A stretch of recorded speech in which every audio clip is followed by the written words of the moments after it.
Hello guys, कैसे हैं आप। उम्मीद करते हैं आप सब खैरियत से होंगे, खुश होंगे और हमारी तो है कि आप हमेशा खुश रहें, हंसते और मुस्कुराते रहें। तो देखने जा रहे हैं वीडियो विराट कोहली की, तो करते वीडियो स्टार्ट और देखते हैं। आप इस फोटो को देखिए। 2011 का वर्ल्ड कप जीतकर 22 साल के विराट कोहली मानो क्लाउड 9 पर थे, बिल्कुल अपनी मस्ती में। हर मैच के साथ एक नया एक्सपीरियंस, उनके लिए सब कुछ नया था। हर तरह का खाना था, थोड़ा बहुत इनडिसिप्लिन भी था, लेकिन life was good, cricket was good. But एक चीज जो नोटिस करने वाली थी वो ये थी कि इस वक्त पर विराट कोहली दूसरी टीम्स के लिए कोई बड़ा चैलेंज नहीं थे, कोई बड़ा थ्रेट नहीं थे। ऑपोजिशन टीम्स के लिए वो बस एक आम बैट्समैन थे। He was just another player in the team। लेकिन अब आप टाइम में थोड़ा आगे आकर इस फोटो को देखिए। 2014 में इंडियन टीम ऑस्ट्रेलिया टूर पर जाती है, जहां विराट कोहली पहली बार टेस्ट टीम के कैप्टन बनते हैं। और अब चीजें बिल्कुल बदल गई थी। ऑपोजिशन टीम ऑस्ट्रेलिया के लिए विराट कोहली कोई आम बैट्समैन नहीं थे, बल्कि वो पूरी एक टीम के बराबर थे। इनफैक्ट एक टीम से भी ज्यादा खतरनाक। इस 4 टेस्ट मैच की सीरीज में विराट कोहली ने 4 सेंचुरीज लगाई, 4 सेंचुरीज। और इसी के साथ उन्होंने सबको बता दिया कि वो इंटरनेशनल क्रिकेट में रूल करने आए हैं। लेकिन वेट, ये इतना बड़ा ट्रांजिशन, इतनी बड़ी ट्रांसफॉर्मेशन आखिर आई कैसे, जहां विराट कोहली सिर्फ 2 साल के अंदर इंडियन टीम के सबसे मजबूत पिलर बन गए। जहां एक वक्त पर जो एक चबी और फन लविंग बैट्समैन हुआ करता था, वो भी एक बिल्कुल सीरियस, फोकस्ड और एक सुपर ह्यूमन एथलीट जैसा बन गया था। लेकिन आखिर कैसे? ये वीडियो विराट कोहली की इसी ट्रांसफॉर्मेशन के बारे में है, जहां विराट कोहली की जिंदगी में कुछ ऐसा हुआ कि उन्होंने अपने आप को पूरी तरह से बदल लिया। वो लड़का जो दिल्ली के छोले भटूरे खाना पसंद करता था, अब उसने अपनी जिंदगी से हर डिस्ट्रैक्शन को हटा दिया था और उसका सिर्फ एक ही मकसद था, to be the best cricketer in the world. 2011 का ओडीआई वर्ल्ड कप जीतने के बाद कैप्टन एमएस धोनी इस बारे में क्लियर थे कि जब तक अगला वर्ल्ड कप आए तब तक इंडियन टीम के यंग टैलेंट का राइज करना बहुत जरूरी है। और इसीलिए अब इंडियन टीम में सीनियर प्लेयर्स की जगह यंग प्लेयर्स को ज्यादा मौके दिए जाने लगे। इसी सोच के साथ विराट कोहली को आने वाली वेस्ट इंडीज सीरीज में उनका टेस्ट डेब्यू दिया गया। अब आपको बता दूं कि इस वक्त तक विराट कोहली 2011 की ओडीआई वर्ल्ड कप जीतने वाली टीम का हिस्सा तो थे ही, इसके अलावा वो खुद को एक प्रॉमिसिंग यंग टैलेंट के तौर पर भी स्टैब्लिश कर चुके थे, जहां उनके नाम पर अब तक 4 ओडीआई सेंचुरीज आ चुकी थी। और इसीलिए अब सब लोग उनके टेस्ट डेब्यू के लिए एक्साइटेड थे। 20 जून 2011 को विराट कोहली का वेस्ट इंडीज के अगेंस्ट टेस्ट डेब्यू होता है, जिसमें उन्होंने सिर्फ 4 और 15 रन बनाए। इस सीरीज के बाकी 2 टेस्ट मैचेस में भी विराट कोहली अपना मार्क नहीं छोड़ पाए। लेकिन फिर जब कुछ महीनों बाद नवंबर में West Indies team Wankhede stadium में एक टेस्ट मैच खेलने आई, तो विराट कोहली के बैट से उनकी पहली टेस्ट हाफ सेंचुरी भी आई। और न केवल एक बल्कि इस मैच की दोनों इनिंग्स में विराट कोहली ने हाफ सेंचुरीज लगाई थी। लेकिन अब विराट कोहली के सामने था उनका अब तक का सबसे बड़ा चैलेंज। 2011 बॉर्डर गावस्कर ट्रॉफी के लिए इंडियन टीम ऑस्ट्रेलिया गई, जहां होने थे 4 टेस्ट मैचेस। ये विराट कोहली का पहला ऑस्ट्रेलियन टूर था और अभी उन्हें कोई आइडिया नहीं था कि आने वाले दिनों में उनके साथ क्या क्या घटने वाला है और वो किस किस तरह की हेडलाइंस का हिस्सा बनेंगे। मैं ऐसा क्यों कह रहा हूं? क्योंकि इस टूर पर यूं तो इंडियन टीम के कई सीनियर प्लेयर्स भी खेलने के लिए गए हुए थे, लेकिन मानो हर न्यूज आर्टिकल, हर हेडलाइन, हर डिस्कशन सिर्फ एक ही प्लेयर के बारे में थी, विराट कोहली। टूर के शुरुआती टेस्ट मैच में ही विराट कोहली को पता चल गया था कि ऑस्ट्रेलियंस जब स्टेडियम में मैच देखने आते हैं तो वो कोई आम स्पेक्टेटर्स की तरह नहीं आते, बल्कि वो बहुत एक्सप्रेसिव होते हैं। चीयर्स और बूस्ट तो दुनिया की हर ऑडियंस करती है, लेकिन ऑस्ट्रेलियन क्राउड से विराट कोहली को पड़ रही थी गालियां, एक के बाद एक से बढ़कर एक, और एक से गंदी एक गालियां जब विराट कोहली की तरफ आई तो उन्हें समझ ही नहीं आया कि वो किस तरह से रिएक्ट करें। और इसीलिए उन्होंने पहले टेस्ट मैच में इस पूरी नॉइज को इग्नोर करने का फैसला करा। वो अनॉय तो हो रहे थे, लेकिन उन्होंने फैसला करा कि वो अपनी क्रिकेट पर फोकस करेंगे। बाकी ऑडियंस को तो एक प्लेयर क्या ही कह सकता है। लेकिन जब वो पहले टेस्ट मैच में सिर्फ 11 और 0 रन बनाकर आउट हो गए, तो ऑडियंस की गालियां मानो चीर कर उनके अंदर जाकर लग रही थी। साथ ही ऑस्ट्रेलियन प्लेयर्स भी अब कोहली को स्लेज करने लगे थे। ऑस्ट्रेलियंस की वही नॉट सो फ्रेंडली स्लेजिंग जिसको टीम के दूसरे प्लेयर सचिन तेंदुलकर, सहवाग और गंभीर तो एक्सपीरियंस कर चुके थे, लेकिन यंगस्टर विराट कोहली के लिए ये बिल्कुल नया था। कोहली की फ्रस्ट्रेशन और उनका गुस्सा उनके चेहरे पर बिल्कुल साफ साफ दिख रहा था कि अब ये प्लेयर थोड़ा सा गुस्से में आ गया है। पहला टेस्ट मैच खत्म होता है, ऑस्ट्रेलिया ये मैच जीत जाती है और अब आता है दूसरा टेस्ट जो खेला जाना था सिडनी क्रिकेट ग्राउंड में। इस टेस्ट के पहले ही दिन कोहली का सिर्फ 23 रन बनाकर आउट हो जाना और पूरी इंडियन टीम का सिर्फ 161 रन पर सिमट जाना। इसके बाद तो ऑस्ट्रेलियन क्राउड की गालियां और ज्यादा बढ़ गई। और जब सेकेंड डे पर विराट कोहली फील्डिंग करने आए तो जिस तरह की गालियां उन्होंने ऑस्ट्रेलियन क्राउड से सुनी, वो शॉक्ड थे। देखो, कोहली इसके पहले भी कई बार स्लेज हुए थे, उन्होंने इसके पहले कई बार गालियां खाई थी और वो खुद तो कोई साधु थे नहीं, वो खुद भी दूसरे प्लेयर्स को खूब गालियां देते थे। लेकिन इस तरह के अब्यूजेस, वो भी ऑडियंस की तरफ से, इस बात ने कोहली को थोड़ा अनसेटल कर दिया था। और जब दूसरे दिन में ऑडियंस की अब्यूजेस चलती रही तो कोहली ने हीट ऑफ द मोमेंट में आकर ऑडियंस को जैसे का तैसा जवाब दिया और पूरी ऑडियंस को मिडिल फिंगर दिखा दी। बस फिर क्या था, अगले दिन हर ऑस्ट्रेलियन न्यूज़पेपर के फ्रंट पेज पर विराट कोहली की पिक्चर थी, जिसमें वो ऑडियंस को मिडिल फिंगर दिखा रहे थे। इसी वजह से अगले दिन मैच रेफरी ने कोहली पर उनकी मैच फीस का 50% फाइन लगा दिया।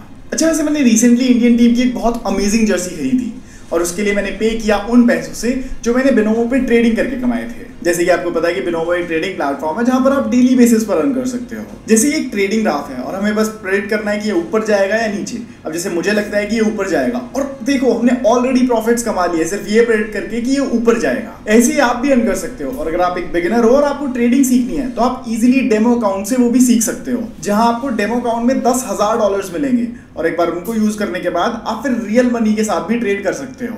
बिनोमो पे डिपॉजिट करना काफी इजी है, जहां पे आप यूपीआई, बैंक ट्रांसफर या फिर क्रिप्टो के थ्रू इजीली डिपॉजिट कर सकते हो। और अगर आप इसके ऊपर से अपने फ्रेंड्स को रेफर करते हो तो आप अपने हर फ्रेंड के ऊपर $10 से $20 कमा सकते हो। तो यार फिर इंतजार किस बात का, अभी मेरी लिंक से जाकर बिनोमो पर रजिस्टर और ट्रेड करना शुरू कर दो, क्योंकि ये प्लेटफॉर्म भी काफी सेफ और कन्वीनियंट है। लिंक आपको डिस्क्रिप्शन और पिन कमेंट में मिल जाएगा, तो जाओ और जाकर ट्रेड करो। इसके बाद तीसरा टेस्ट मैच हुआ और उसमें भी ना तो कोहली और ना ही इंडियन टीम कुछ खास कर पाई। ऑनेस्टली खास तो क्या ही करती, लेकिन इंडियन टीम की परफॉर्मेंस इन मैचेस में इतनी ज्यादा डिसअपॉइंटिंग थी कि सेकंड और थर्ड टेस्ट को इंडियन टीम एक इनिंग्स के अंतर से ज्यादा से हारी थी। जहां तक ऑस्ट्रेलिया की तरफ से माइकल क्लार्क एक ट्रिपल सेंचुरी लगा चुके थे और उनके अलावा 3 प्लेयर सेंचुरी बना चुके थे, वहीं इंडियन टीम का अब तक कोई भी बैट्समैन सेंचुरी नहीं बना पाया था। इसी बीच दुनिया भर के क्रिटिक्स विराट कोहली और इंडियन टीम को क्रिटिसाइज कर रहे थे। कई तो कह रहे थे कि विराट कोहली अभी इंटरनेशनल स्टेज पर टेस्ट मैचेस खेलने के लिए तैयार ही नहीं है। इनफैक्ट संजय मांजरेकर ने तो तीसरे टेस्ट मैच के बाद ये तक ट्वीट कर दिया था कि विराट कोहली को एक बार और खिला लो ताकि सबको ये साफ साफ दिख जाए कि वो इंटरनेशनल स्टेज पर बिलोंग नहीं करते। लेकिन चौथे टेस्ट मैच में चीजें थोड़ी बदलने वाली थी। सीरीज तो इंडिया हार ही रही थी और अब इस सीरीज को इस पॉइंट पर बचाया भी नहीं जा सकता था, लेकिन मानो सीरीज के एंड होते होते दूर कहीं इंडियन टीम के लिए एक उम्मीद की किरण दिख रही थी। इस आखिरी टेस्ट में ऑस्ट्रेलिया बैटिंग करती है और रिकी पॉन्टिंग और माइकल क्लार्क दोनों ही पहली इनिंग में डबल सेंचुरी लगा देते हैं और इंडिया को 604 रन का टारगेट देते हैं। अब तक ये तो साफ हो गया था कि ऑस्ट्रेलियन कंडीशंस में ऑस्ट्रेलियन टीम इंडियन टीम से कहीं ज्यादा बेहतर है और अब इस डिफरेंस को विराट कोहली भी साफ साफ देख पा रहे थे। लेकिन उसके साथ ही ऑस्ट्रेलियंस का एटीट्यूड भी कोहली को खूब चुभ रहा था। न सिर्फ हमें हराना बल्कि हमें नीचा दिखाकर हराना, ये बात किसी को भी फ्रस्ट्रेट कर सकती थी और कोहली को भी ये बात बहुत फ्रस्ट्रेट कर रही थी, क्योंकि ऑस्ट्रेलियन प्लेयर्स इतनी बड़ी लीड होने के बाद भी कॉन्स्टेंटली कोहली को स्लेज कर रहे थे। और अब ये वो पॉइंट आ गया था जहां पर कोहली ने भी ऑस्ट्रेलियन प्लेयर्स को वापस जवाब देने शुरू करे। जिस भाषा में, जिन जेस्चर्स में ऑस्ट्रेलियन प्लेयर्स को समझ आता है, विराट कोहली ने उन्हें उसी भाषा में समझाना शुरू करा। जब कोहली बैटिंग करने आए तो वो हर स्लेज, हर हैकल का जवाब दे रहे थे, एक सीधे और हम्बल प्लेयर की तरह, सिर्फ अपने रन से नहीं बल्कि ऑस्ट्रेलियंस को जिस तरीके से समझ आए उसी तरीके से। और जब कोहली बैटिंग भी कर रहे थे तो वो टिक कर खेल रहे थे और धीरे धीरे अपनी इनिंग को बिल्ड कर रहे थे। इस वक्त पर ऑलमोस्ट हर कोई कोहली के अगेंस्ट था। ऑस्ट्रेलियन प्लेयर्स से लेकर इंडियन क्रिटिक्स तक हर कोई कोहली को फेल होता हुआ देखना चाहता था। और कोहली इस बारे में कहते हैं कि वो इस वक्त पर सबसे ज्यादा फोकस्ड थे। वो कहते हैं कि when my back is against the wall the only way is to move forward. और कोहली ने इस टेस्ट में वही करा। एक तरफ से इंडियन प्लेयर्स की विकेट गिरे जा रही थी, लेकिन दूसरी तरफ एक चट्टान की तरह खड़े थे विराट कोहली। और जब एक लंबे इंतजार के बाद विराट कोहली ने अपने 100 रन पूरे करे तो उनका सेलिब्रेशन देखने लायक था, जहां हम सब इंडियन क्रिकेट फैंस को आने वाले वक्त के लिए इंडियन टीम का टॉर्च बेयरर दिख गया था। अपनी पहली टेस्ट सेंचुरी ऑस्ट्रेलिया के खिलाफ, वो भी ऑस्ट्रेलिया में, वो भी एक टफ सिचुएशन। विराट कोहली ने मानो इसी के साथ अनाउंस कर दिया था कि वो इंडियन टीम का बदलाव बनेंगे।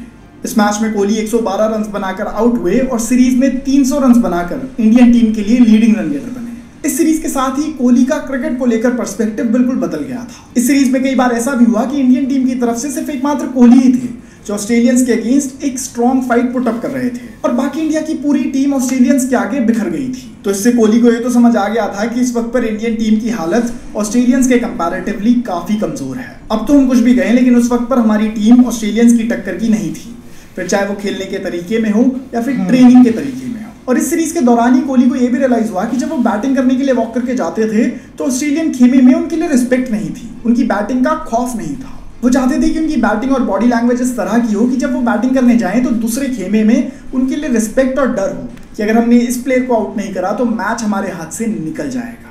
इस तरह की रिस्पेक्ट अर्न करने के लिए कोहली ने अपना पूरा गेम ही बदल दिया और इसी के रिजल्ट्स इस सीरीज के बाद साफ दिख रहे थे। ऑस्ट्रेलिया टूर 2012 के फरवरी में खत्म हुआ और इसी के बाद कॉमनवेल्थ बैंक ट्राई सीरीज चल गई, जिसमें कुछ ओडीआई मैचेस होने थे श्रीलंका और ऑस्ट्रेलिया के अगेंस्ट। और इस ट्राई सीरीज में कोहली ने श्रीलंका के अगेंस्ट 133 नॉट आउट बनाए और श्रीलंका के बॉलिंग लाइनअप की धज्जियां उड़ा दी। फिर इसी के अगले महीने मार्च 2012 में एशिया कप खेला गया, जिसमें कोहली ने श्रीलंका के अगेंस्ट 108 और पाकिस्तान के अगेंस्ट अपना करियर बेस्ट 183 रन बना दिए। ये कुछ महीने थे जिसमें विराट कोहली का डोमिनेंस पूरी तरह से छाया हुआ था और कुछ महीने पहले तक जो उन पर कुछ डाउट्स थे अब वो सब मिट गए थे। अब तो लग रहा था कि यही बनेंगे सचिन तेंदुलकर के सक्सेसर। अब जहां सबको लग रहा था कि कोहली एक परफेक्ट फॉर्म में है और उनको अपने गेम के बारे में कुछ भी बदलने की जरूरत नहीं है, तभी उनकी पर्सनल जर्नी में एक प्रॉब्लम हुई, बड़ी प्रॉब्लम। 2012 का आईपीएल सीजन आ गया था और इस आईपीएल सीजन में मानो कोहली की परफॉर्मेंस गायब हो गई थी। जो प्लेयर इंटरनेशनल स्टेज पर सबसे ज्यादा रन बना रहा था वो प्लेयर आईपीएल के टॉप 10 स्कोरर्स की लिस्ट तक में नहीं था। उन्होंने 16 मैचेस में सिर्फ 2 हाफ सेंचुरीज लगाई और उनकी टीम आरसीबी अब प्लेऑफ्स के लिए भी क्वालिफाई नहीं कर पाई। और इसका एक बड़ा रीजन था कोहली का डिस्टर्ब्ड फोकस। पिछले कुछ महीनों में जो कोहली की बैट के साथ सक्सेस आई थी अब वो मानो उनके सर पर सवार होने लगी थी। कोहली खुद कहते हैं कि in that IPL season I got a bit ahead of my self. और यहाँ पर आकर कोहली ने हर चीज को फॉर ग्रांटेड लेना शुरू कर दिया। कोई भी बड़ी डिस्ट्रैक्शन नहीं थी, लेकिन छोटी छोटी कई सारी डिस्ट्रैक्शंस थी। रात भर पार्टीज, दोस्तों के साथ ड्रिंक्स और जैसा मर्जी वैसा खाना। इस सब की वजह से ना तो उनकी बॉडी ट्रेनिंग पर फोकस कर पा रही थी और ना ही उनका दिमाग। और इसका रिजल्ट क्या था? एक डिसअपॉइंटिंग आईपीएल सीजन। जब आरसीबी को उनकी सबसे ज्यादा जरूरत थी तब वो परफॉर्म नहीं कर पाए।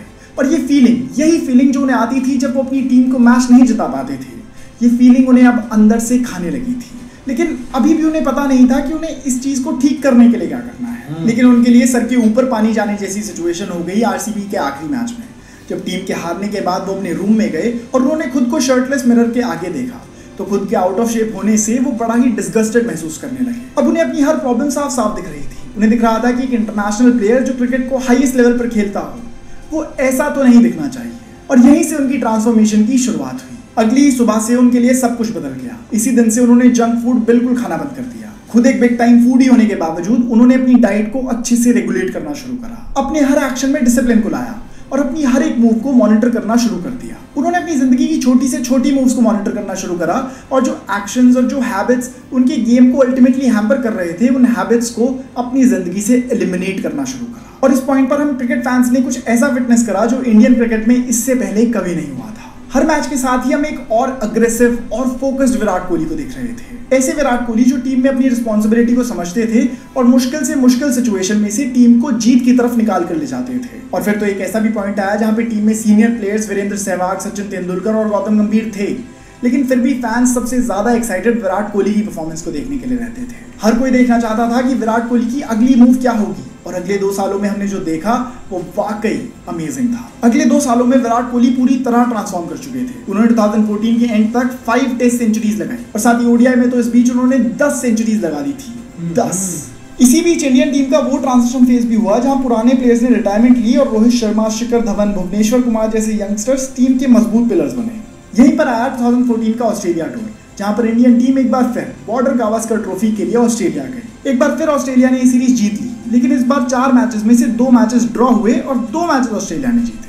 लेकिन जो सबसे अनोखी चीज इस सीरीज में हमें देखने को मिली वो थी विराट कोहली की परफॉर्मेंस। 4 टेस्ट मैचेस में 4 सेंचुरीज। इनफैक्ट पहले टेस्ट की तो दोनों इनिंग्स में विराट कोहली ने सेंचुरीज लगाई थी।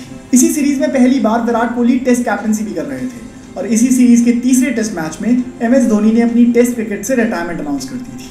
2011 के उस विराट कोहली में और 2014 के इस विराट कोहली में जमीन आसमान का डिफरेंस था। एक वक्त पर वो चबी बैट्समैन होने से आज बिल्कुल फिट एथलेटिक लीडर तक का सफर तय करा था विराट कोहली ने, और इसी लीडर ने पूरी टीम को ही और ज्यादा एफिशिएंट और बहुत ज्यादा अटैकिंग बना दिया था। इस सीरीज के बाद ही विराट कोहली का कैप्टनसी एरा शुरू होता है और यहीं से इंडियन टीम एक बिल्कुल अलग डायरेक्शन पकड़ लेती है और इस बीच कोहली ना जाने कितने ही रिकॉर्ड्स बनाते हैं। लेकिन मुझे पर्सनली ऐसा लगता है कि विराट कोहली के करियर के लिए सबसे इंपॉर्टेंट ईयर्स वो 2011 से 2014 वाले ही थे, क्योंकि वहीं पर हमें वो ट्रांसफॉर्मेशन देखने को मिलती है जिसने विराट कोहली को दुनिया का सबसे बड़ा बैट्समैन बनाया था। वैसे तो विराट का पूरा करियर ही एक क्रिकेट एनसाइक्लोपीडिया जैसा है जिसके बारे में जितनी बातें करो उतना कम है, लेकिन इस वीडियो को यहीं तक रखते हैं। मैं विराट कोहली के इसके बाद के करियर के बारे में किसी और वीडियो में बात करूंगा, लेकिन तब तक आप इस चैनल को सब्सक्राइब कर लीजिए क्योंकि अगली वीडियोस तो और ज्यादा एक्साइटिंग होने वाली हैं। Bye bye.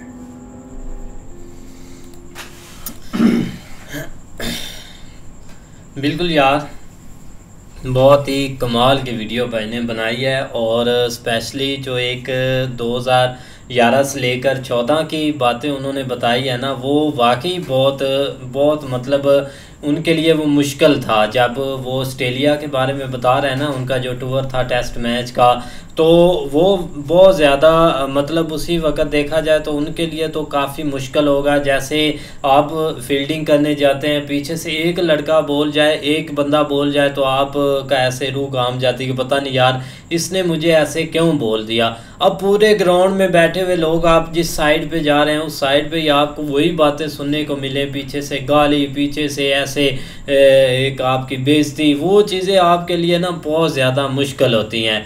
लेकिन वहाँ पर उनकी जो सबसे ज़्यादा उन्होंने अपनी उंगली उनको दिखाई थी ना, वो एक उन्होंने बहुत बड़ा काम किया था। चाहे फ़ाइन भरा था, अब वो फ़ाइन वापस आ गया होगा ला, चाहे उन्होंने ना जो भी किया था, लेकिन वो उनके लिए ना एक बेस्ट था। बाकी सही है यार, हर क्रिकेटर है ना, उस पे एक अच्छे दिन बुरे दिन सब पे आते रहते हैं। लेकिन उन्होंने जो अपने अंदर चेंज लेकर आए, तब से लेकर अब तक ना विराट कोहली का नाम बहुत आगे जा चुका है। नहीं वाकई एक ऐसे ही है। लेकिन हम जब एक सुनते थे ना एक दूसरी टीमों से कि एक ऑस्ट्रेलिया में जब भी आपका टूर होता है ना किसी टीम का, तो वो काफ़ी चीज़ें एक सह रहे होते हैं। मतलब कि अगर आप परफॉर्मेंस नहीं अच्छी करते तो एक प्लेयर भी बातें करते हैं, और ऊपर से एक जो देखने वाले आते हैं एक ऑस्ट्रेलियन, वो काफ़ी आपको ना एक गाली निकालते हैं और एक बुरा भला बोलते हैं। तो ये एक रियलिटी है भाई। आज इस वीडियो को देखा है तो एक लाग ही रहा था कि यार बहुत एक मामला ना ख़राब है, क्योंकि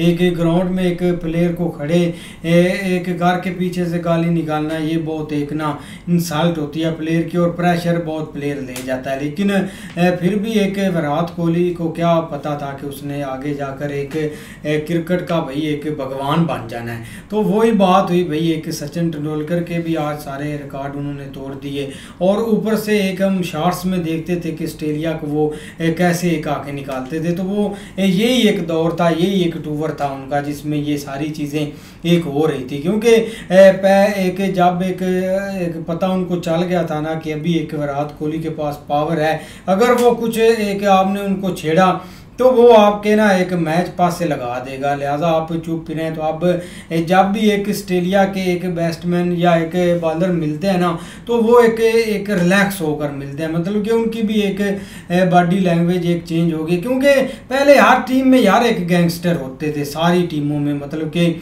एक कोई ना कोई ज़रूर एक होता था। एक आप इंडिया में देख लें, एक बड़े बड़े मतलब के नाम है जो कि एक डरते ही नहीं थे, चाहे जितना भी बड़ा एक बॉलर हो जाए। एक पाकिस्तान में इतने बड़े बॉलर थे जो कि एक दूसरे को आंखें निकाल कर बॉलिंग करते थे, चाहे पीछे एक हार भी जाते थे, वो तो एक अलग बात है। लेकिन एक आप श्रीलंका की टीम में आ जाएं, वो नहीं डरते थे, मलंगा यारकर मारता था, बंदा भी साथ उड़ा देता था।